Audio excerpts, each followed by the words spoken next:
Hey guys, Professor Bill, Comic Book University, and the Unbeatable Squirrel Girl, issue number 46 of War of the Realms tie-in, part 3 of this story arc that's supposed to be, and it's after the freaking War of the Realms event ended, and it just doesn't, this was actually really effing good. Holy crap, this was hysterical. I almost died reading this. I swear to God, I had to get the phone number of whatever freaking truck it was that, wow, actually it was the UPC for the freaking comic book. There it is down there. Dude, this was a really solid, good comic book. Go back and get all 3 issues so you can read this. You're going to love the way that this ends at the very least. Looking at the whole thing, holy crap. This was good. Okay, let's talk about who made this, guys. We got Ryan North as the writer, Derek Charm as the artist, Rico Renzi on color art, Travis Lanham on letters, Erica Henderson doing the cover art, and the logo was Michael Allred.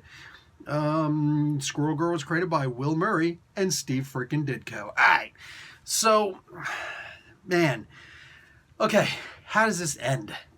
Basically, you really just have to talk about the way that you kind of got to talk about the way it ends. So yeah, this is just spoilers, guys.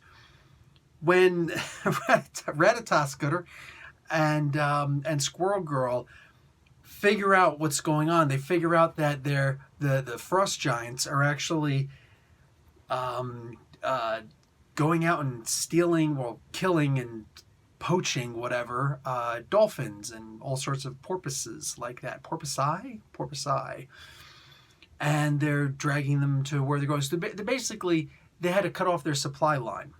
That's what happened. And that's beautiful because this is like military strategy 101.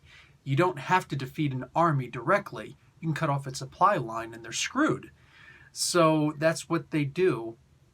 And the giants, they surround these two, the unbeatable Squirrel Girl, who remains unbeatable, and Ratatoskr. And they're like, oh, we're going to kill you now. Nah. John Locke. I believe that's the name of the coolest dude from the, besides Mr. Shadow. Wasn't it Mr. Shadow? From the Lost series? Dude, no. I'm talking the original John Locke.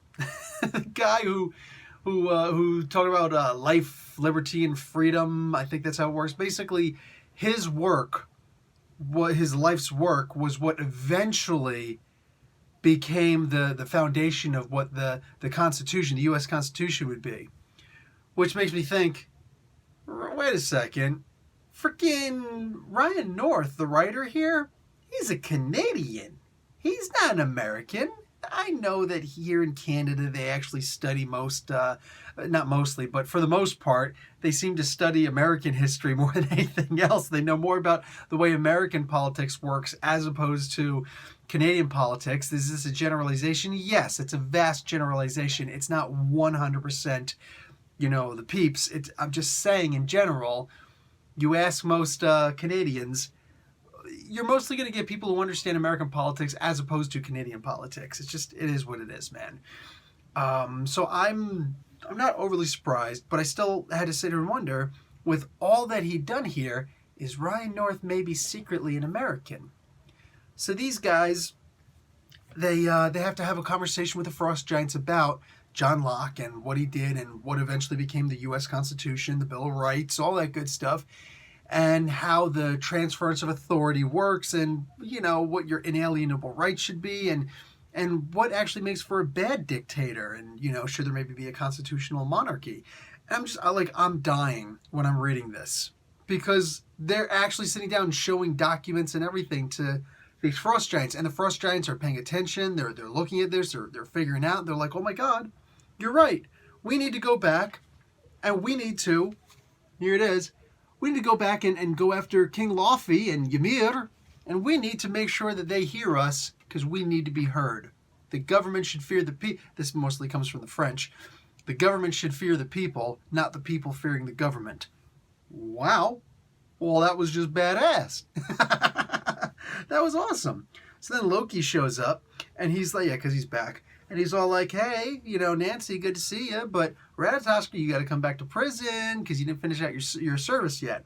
And she's like, hold on. I've learned so much while I was there, and I've implemented it here. And I believe that you know, if prisons are supposed to be about rehabilitation and not just punitive, well then you should know that the lesson was learned. I understood everything. And the moment that I read that prisons are not supposed to be punitive, that they're actually supposed to be about rehabilitation, I knew right away that no, I was wrong. Ryan North is definitely not from America. Because who would ever think, what American would ever think that prisons were supposed to be for rehabilitation? No!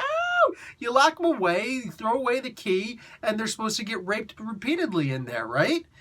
Anyway, that's what prison's supposed to be. Anyway, no, they're not. They're not supposed to. And then we have an actual ending for Ratatoskr, which I love. I love this freaking ending. She decided that she has to commit to chaos. But there's negative chaos, which is the easiest one to do, and then there's positive chaos. And what does she do? Well, she basically becomes Chip Zdarsky before Chip Zdarsky became Chip Zdarsky, and she becomes a journalist. Look that one up. This was awesome. This was an amazing ending for an otherwise pretty good. Like, this is the hardest working book in comics right now. And with this ending, this was the best ending for any of the freaking War of the Realms books, man. This had me going from beginning to end. I loved this. Also, hold on a second. Who's this Vaughn cat? Okay, look at this. Look at this. Look at this little kid. Look at this little kid hanging out with Ryan North. He's hanging out over here also with the cover artist, Erica.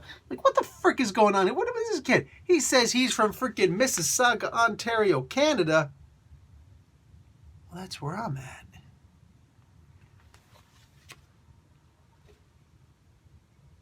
Making sure he ain't looking at my window. All right, man. Listen, Vaughn, if that's in fact your real name. It looks like it. It's legit. You stay on your side of Mississauga. I'll stay on mine. Or just come on in Gotham Central Comics and Collectibles, Mississauga, Ontario, Canada, for a big high five. Psh. All right, that's it for me, guys. Professor Bill, Comic Book University. Class dismissed.